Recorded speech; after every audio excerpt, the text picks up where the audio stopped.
My job is to keep this going so we all get to lunch on time, so I'll make a brief introduction. Our next speaker is Dr. Ron Hanson from the University of Nebraska-Lincoln. He grew up on a farm in Illinois and received his undergraduate degrees from Western Illinois and his graduate degrees from Illinois. He has spent the past 35 years helping Nebraska families resolve conflicts within their families, and today he's going to give his first talk this morning, and he's also on a panel in the afternoon. If you enjoy his talk, you can attend his second talk this afternoon. But his first talk is planning the transfer of ownership succession for a family farm or business. So with that, I'll let Ron take the stage.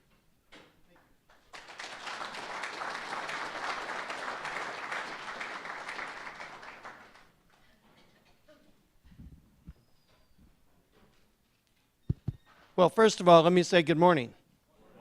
Thank you very much. I really appreciate the honor and the privilege to be here today and to celebrate your 100th anniversary for Cattlemen's Day here at Kansas State University. It's just a privilege and an honor to be here and be a part.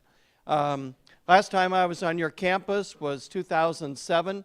Do you still have AgFest on campus with the students? Okay. I was here 2007 and was invited by the student government in the college to come and speak at that event to do that. So just a privilege and honor to be invited back. And I know I am a Husker in Wildcat country. Okay. So I filled up my vehicle with gas. So as soon as I finish today, I will be heading back to Husker land, where I need to be, right, and stay, but to do that. This is a project that I started 9 years ago. I started thinking about how do you take a family farm, a family ranch, a family business, family feedlot, pass it on within the family from one generation to the next, and still be a family where everyone gets along and is happy to see each other. How did an Illinois farm boy end up teaching college the past 38 years at the University of Nebraska? Simply because the family that I'll really talk about today was my family. When I was 16 years of age, everything I loved the most in my heart, our family farm, my 4-H, my FFA, which I was extremely active in, was taken away from me. And we lost our farm, and we lost an entire family. And that's why I've spent almost the past 35, 36 years working with families in Nebraska who come to me with family troubles, family conflicts. What you folks don't understand, no one ever makes an appointment to come onto our campus to see me, to tell me how great it is, how swell everyone gets along. I work with those other families, and I've been doing that for quite a number of years in terms of that. I took this project on, and I started writing about it. And my goal is to get my book finished before I retire. And I'm running out of time, so I've got to hurry in terms of that. This whole topic of family business ownership succession, passing on that family operation from one generation to the next. When I started my project, my first program was called You Can Buy Our Family Farm, but just remember that I still own it. And I started talking about the family issues that are involved when you make this transition from one generation to the next. And then after a short time, I followed up with another program called How Much Did Your Lawyer Cost Our Family Farm Estate? Now, I know there are no lawyers in the state of Kansas, okay, just Nebraska. But what are sometimes causes the legal disputes? Why do the lawyers sometimes get involved? And then what if the what if actually happened? What if the unexpected actually occurs? Does everyone in that family understand what happens next? If it would happen. And it will. And that's a promise. And then in June, this past summer, I finished my 4th program called Keeping the Farm in the Family for the Next Generation. Is there a plan? Where do you begin? How does this discussion start? How do we accomplish this purpose in terms of that? So what I'm going to try to do with the time I have this morning with you, as well as this afternoon in the breakout session, is kind of blend those 4 programs together into 2 presentations. Now, this is going to sound extremely selfish, but it's not. If you gave me the opportunity right now, I'd lock the doors to this auditorium and I'd spend my entire day with you. If you folks allowed me that privilege and opportunity, there's a farm in this room that I'd save. There's a family in this room today that I would keep out of a court fight. And that's a personal promise. There is so much that I could share with you today, and we're just going to begin to talk about it. And we're going to be out of time. I just want you folks to understand where I'm coming from. So I'm going to share with you a program this morning. So you thought you were buying the family farm. Guess again. This may or may not happen. And we'll talk just a little bit about that. The point is, most of my comments this morning are going to be on the family issues. And as I tell every audience that I have the privilege to speak with, if I accomplish my purpose today at your Cattlemen's Day here at Kansas State University, I will not make one single friend in this room. I already talked to Dr. Odie about that this morning. I'm not here to make friends. I'm going to really talk about some things today you folks really don't want discussed. And I'm in trouble for 3 reasons. One is I'm a Husker in Wildcat country. Okay? I saw the signs as I entered Manhattan. Okay? Second of all, is that many times in a farm or ranch family, and you correct me if I'm wrong, but farm folks are very, very private people. You folks keep your cards right up to your chest. What we own, what we have, is our business and our business only. We want to know what the neighbors have, but we sure don't want those neighbors knowing what we have. And when you talk about farm succession or passing on a farm or a business, one generation to the next, what we own, what we farm, what we have, what we're worth, what's in that estate, what may be in that family will come up for discussion and have to be talked about. And just that idea alone, audiences get very quiet. I'm not sure I really want to talk about this. The second reason, and most importantly, that I'll be in trouble today, is that many times in a farm or ranch family, amongst the children, there are favorites. Parents and grandparents have favorites amongst their children. And all my years of working with families, I've never discovered the reason why. because they're all the children. Why in a family would there ever be a difference? Sons, daughters, farming, non-farming children? Why would there even be a difference? They're all your children.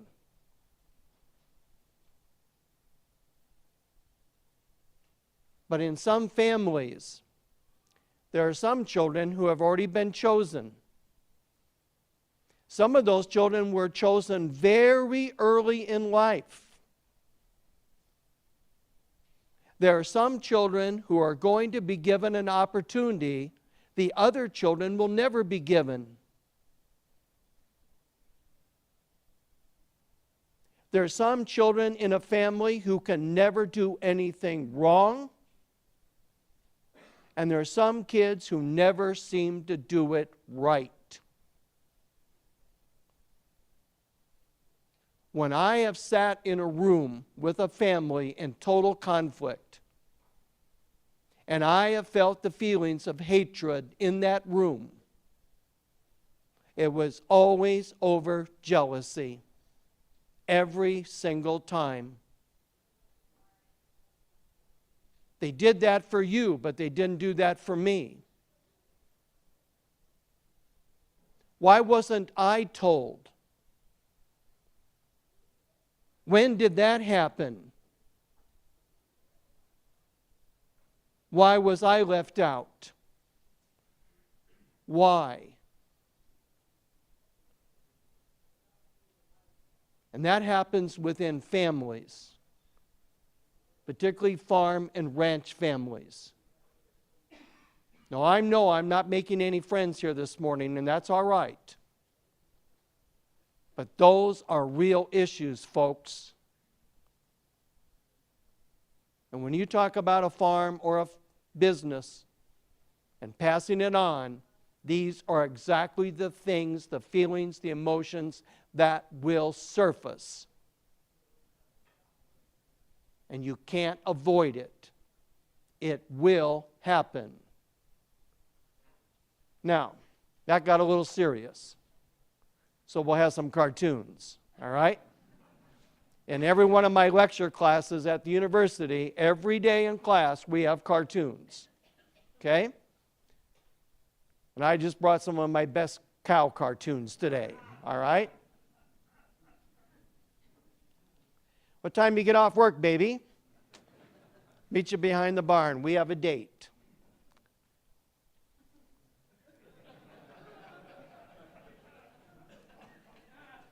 It ain't a good sign when the vet shows up carrying a shovel.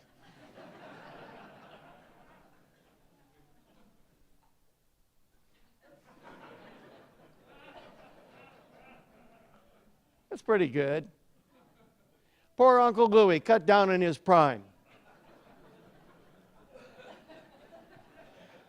Even Steve gave me the thumb up on that.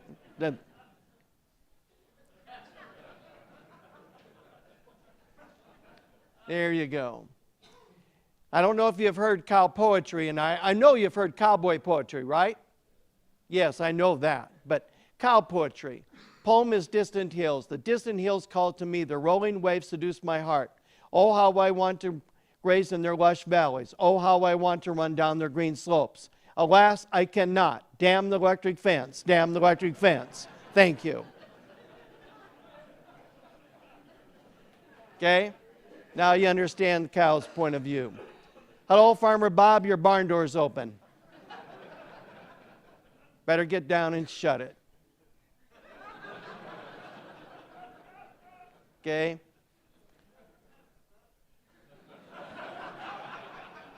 There we go. Okay. When I started my project, the first question that came up to my mind as I began writing about this, who will end up owning the family farm or family ranch? A point that I want you to remember today is the person that's on that operation may not be the person that ends up with it. Just because I came home, I worked, I stayed, I never left.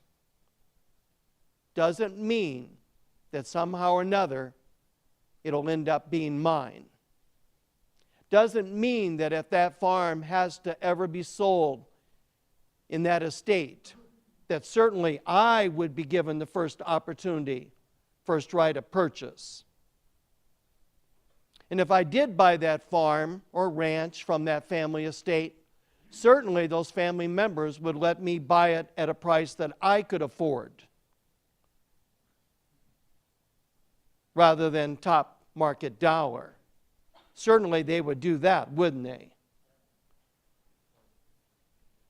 Whole point is there a succession plan in place to continue and protect that family legacy? I very seldom get the opportunity or privilege to come to Kansas to speak. So you folks help me out, because I know you're clear across the entire state. What percent of farm families in the fine state of Kansas actually have a succession plan? Now, I don't mean a family will, who gets what, how they get it, how it's divided up. But how many families actually have a succession plan in place that if something ever would happen, everyone knows what happens next? No matter what if, this farm, this ranch, this feedlot will always be there and continue. That's a succession plan. How many families in Kansas actually have one?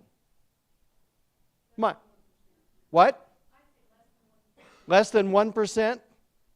That's a pretty small number. Yeah. Okay. Anybody ever wonder why?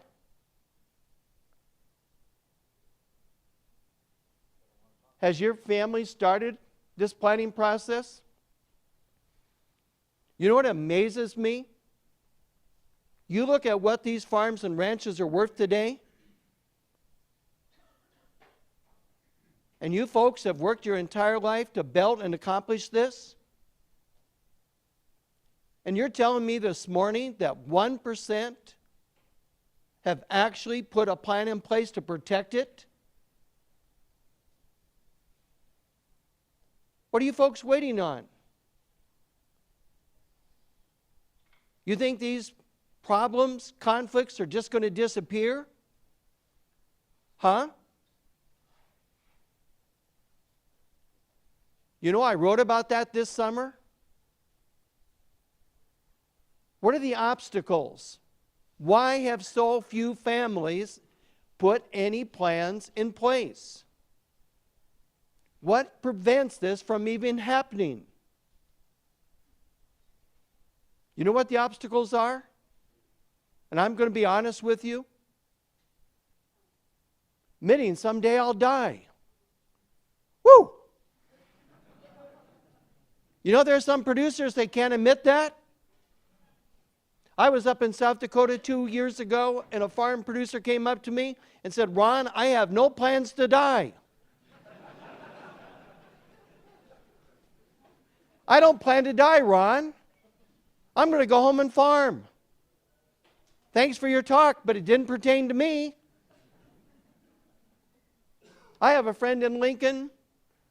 He comes up and says, "Yeah, Ron, I know someday I'll die, but I just don't want to be there when it happens." Okay?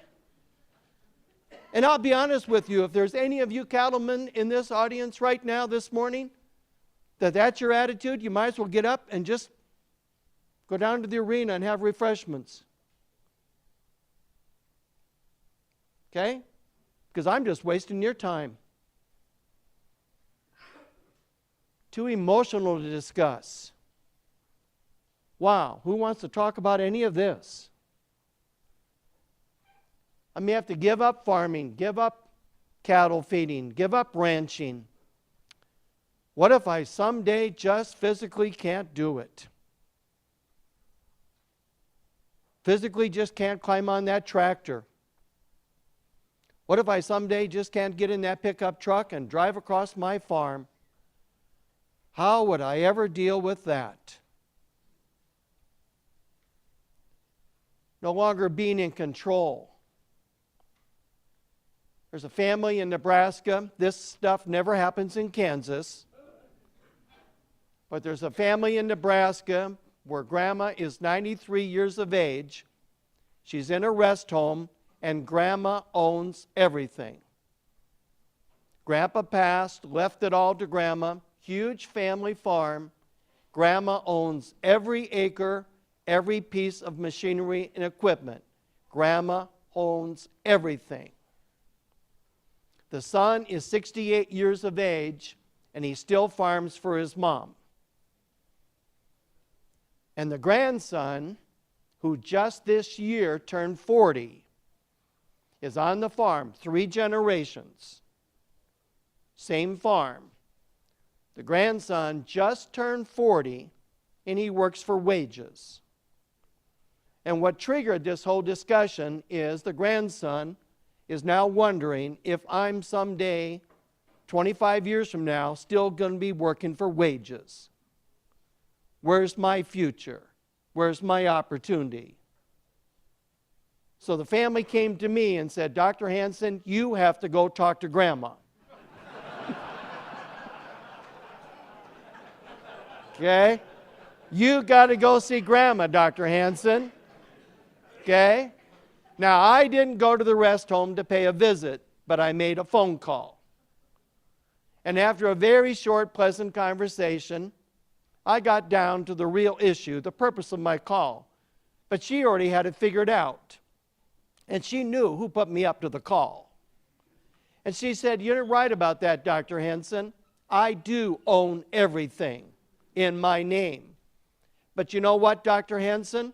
Everyone in the family comes to visit me.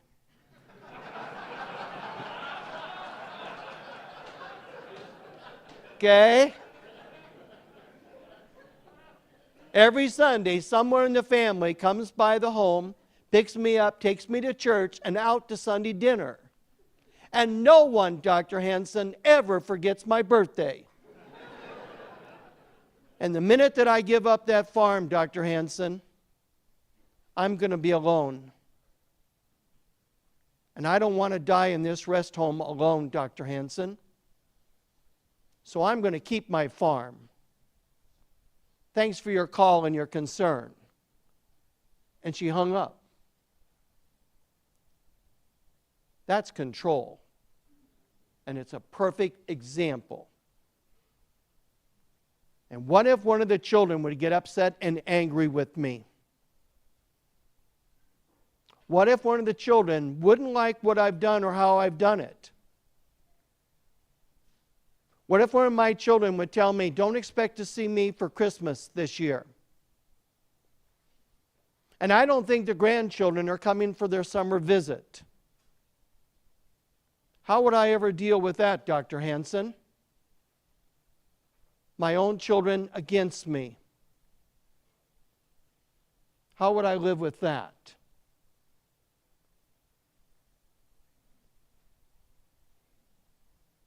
Whole point is, who likes talking about death? No one. But it will happen. So why not have a plan? That's my question. What are the fears? What is it I hear from parents in my office? What if they screw it up and lose it? What if I turn it loose, let them have it, let them take over, and what if they screw it up? What if they would sell my farm? I always tell parents in my office, I don't make any friends with them either. If it's theirs to sell, what's the problem? If it was honestly theirs, and they decided to do something else, where's the problem? But I hear it repeatedly. What if a non-family member would get part of my farm or part of my estate? You know who's the most often talked about person in my office? Daughter-in-laws. If you ever invite me back again for Cattlemen's Day, I have a whole program on daughter-in-laws. A whole PowerPoint. Okay. Okay? Because mom and dad's biggest fear is one single word. Anybody know what it is? Absolutely. And we'll talk about that this afternoon. And then, who takes care of me in my later years if I would turn over the farm now? Whole point is, many times parents hang on with too much for too long. Very common mistake.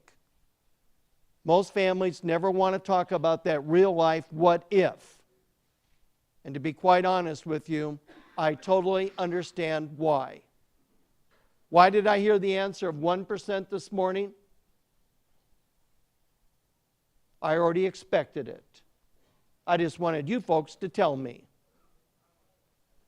What are the roadblocks?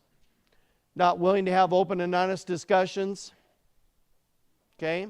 Everything's a secret. There's some things that we are just not going to talk about. Bitterness and grudges already exist in the family. The adult children have chosen up sides, and I'm going to discuss that in just a moment. Personal threats have been made. Irreparable damage has already occurred.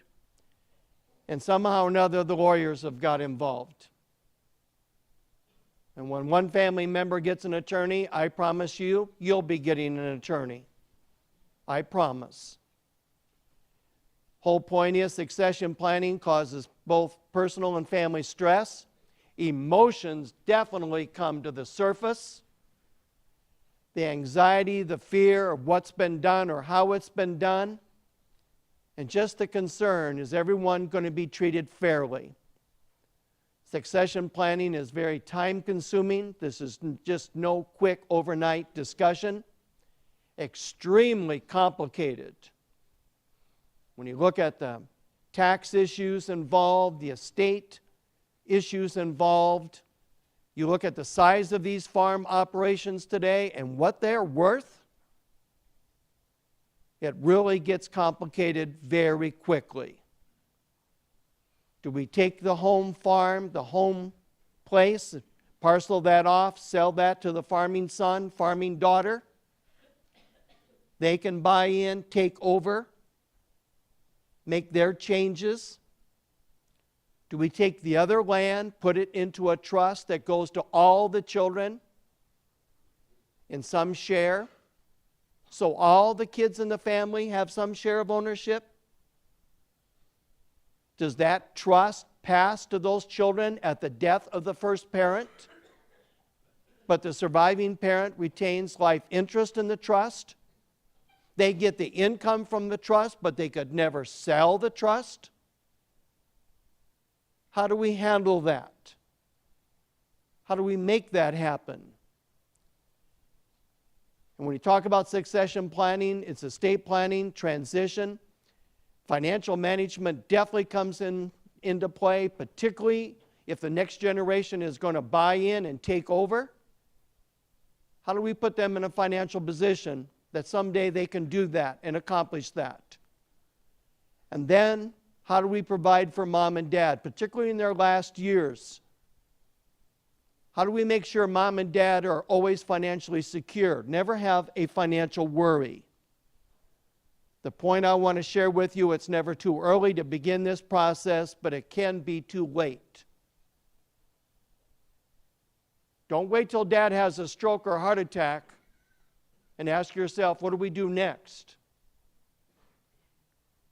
Don't wait till grandma's in the rest home, still holding title to that farm, and she doesn't remember what she had for breakfast, because now it's too late. Whole point is, are we talking about passing on just assets and wealth? Or most importantly to me, are we passing on a farm, a legacy? I love this cartoon. I used to pray one day Junior would take over the farm. The Lord works in mysterious ways. How's that? He just got a job at the bank. Whole point is, when you talk about passing on that farm, there's a lot of emotional and potential conflict involved. There are many issues that get involved in this process. Okay?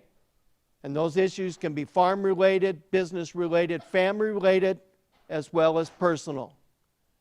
The key point is succession planning does not solve family problems.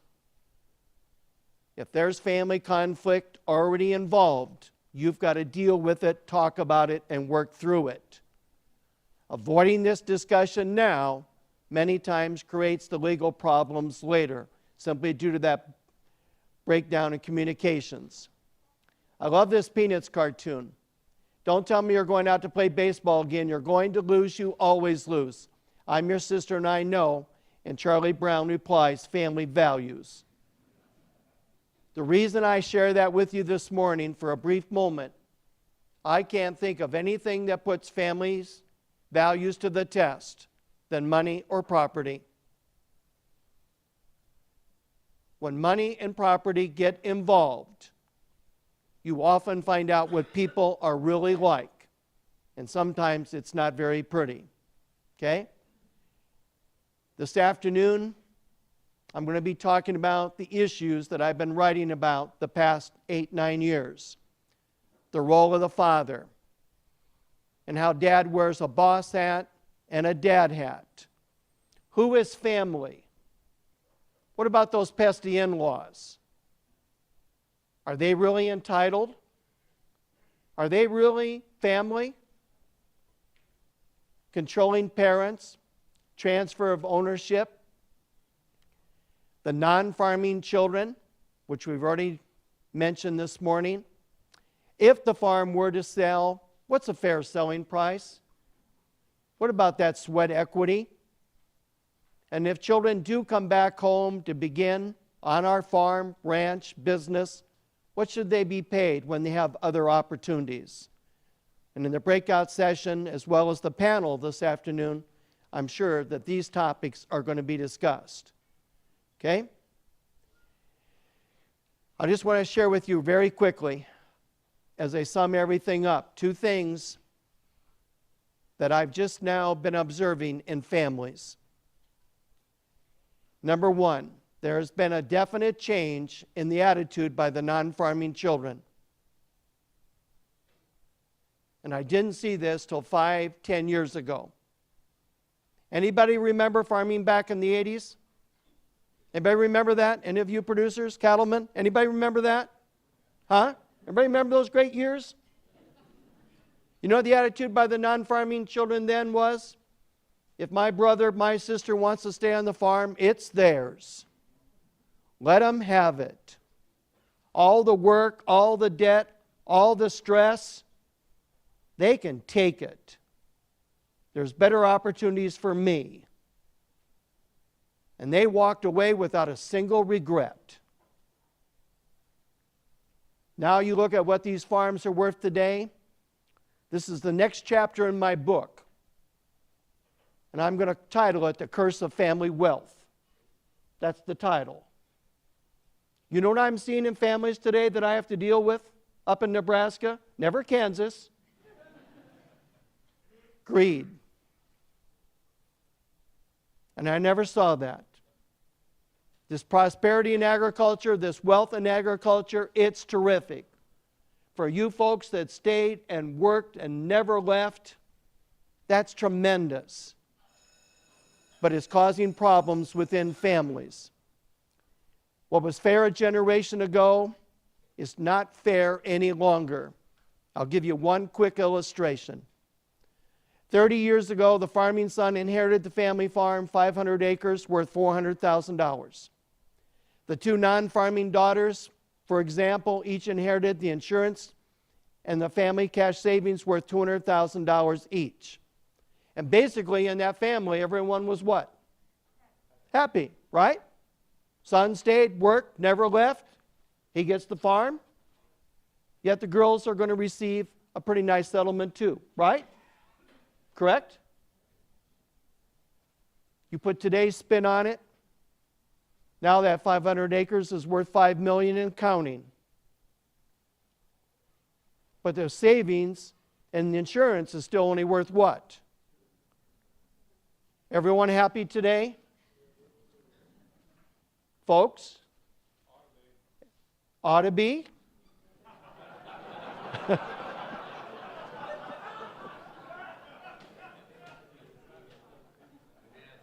Okay? Has there been a change in attitude by those non-farming kids? You bet there has, and I see it in my office every day. Somehow or another, you got to find a way for all the children to share in some form of ownership. That's why you're seeing so many trusts and LLCs, and we'll talk about this afternoon. My last point that I'll share with you this morning, this is a new issue. I don't know how I'm going to write about it, but parents are living too long. Medicine technology is great, okay? Think of it. What if they promise you the farm, but they never die? Huh? Play out the cards in the deck. What if they told you, you come home, you work, you stay, someday you inherit this. This is yours. But they never die. What if Dad, bless his heart, makes 86? Pretty good, 86. And Mom lives another 11 years. She makes 97. Bless her heart. How old will those kids be? Do the math. Work it out. What if they never let go? They keep control to the end. Okay?